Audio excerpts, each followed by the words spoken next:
How are you doing? How are you? And welcome to another Shaky Review. Main Street versus Wall Street. Economics versus emotions. Now here in front of you, you see is a stock graph of COSTCO, which I shop there. I go there every week, sometimes every 2 weeks. I like the appearance of the store. I like the service that I get. The products are high quality, and the price is also really good. That is where to start. Do physical legwork on your part. In other words, is there a product or a service that you have been using for years and are still using and you can't live without? That is where you start investing. And for the very simple reason, that information that you have at this moment will not reach Wall Street for another, 6 months, a year, or 2 or 3. Now, that's called, again, legwork. Main Street. It starts on Main Street and ends on Wall Street. That is why most people who use the word share, not stock, never ever say to yourself you invest in a stock, because what that actually communicates to you, it changes your behavior. It makes you think like a short-term speculator, like a gambler. That's fine if you're, like a day trader, but that's another, subject. You should be thinking about shares, acquiring business shares. You are a part owner of a business, a corporation which is growing. And when you communicate to yourself like that, you tend to think more logically, and it tends to help you out a lot. Now, 90% of the ups and downs on this graph here is attributed to more emotion than economics.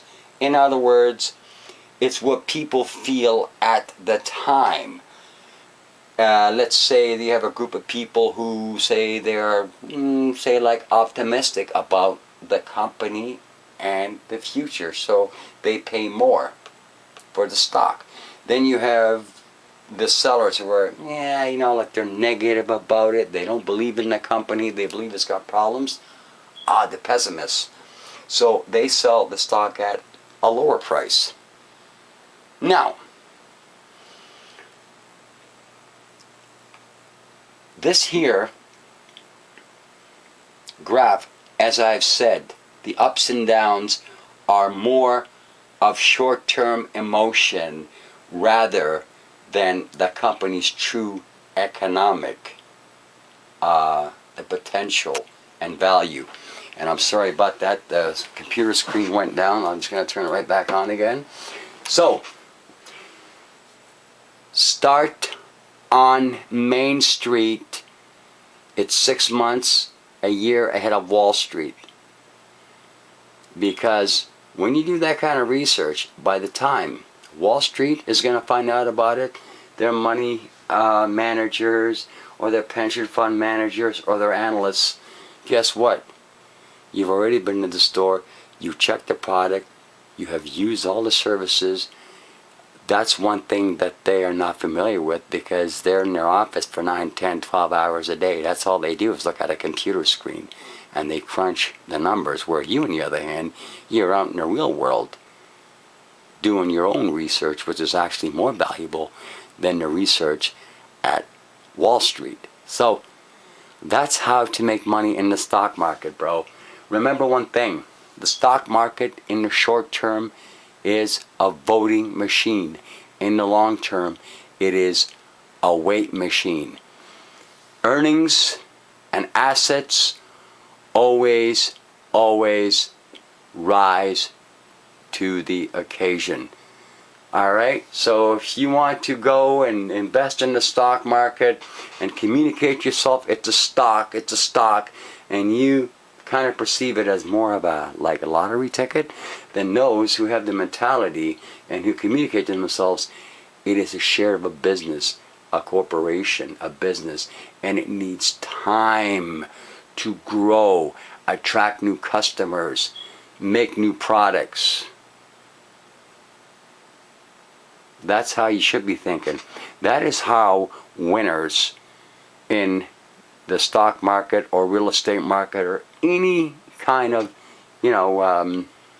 that's investments, make money. They are not at the mercy of their own emotions and the emotions and opinions of other people who they don't know. Alright? And that's how to do it. First, Main Street. Do your own analysis, and then use the word shares. Business owner. Not a stock, not a lottery ticket. That's for the short term. By the way, I started investing in the stock market when I was about 18 years old. The first couple of years I've lost money. After that I made money. The house that I live in was all bought from the proceeds of the stock market, plus all the furniture, plus I have some other properties and stuff.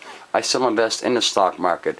There's a lot of things that you don't know about me. I make kind of clown around and make, stupid ass, kind of videos here and there, just to kill the time. But I'm going to tell you, in the future, I'm going to show you more things about me, and you're going to probably be scratching your head and thinking, why didn't this guy started making these videos a long time ago? Oh, well, that's a good question. See ya.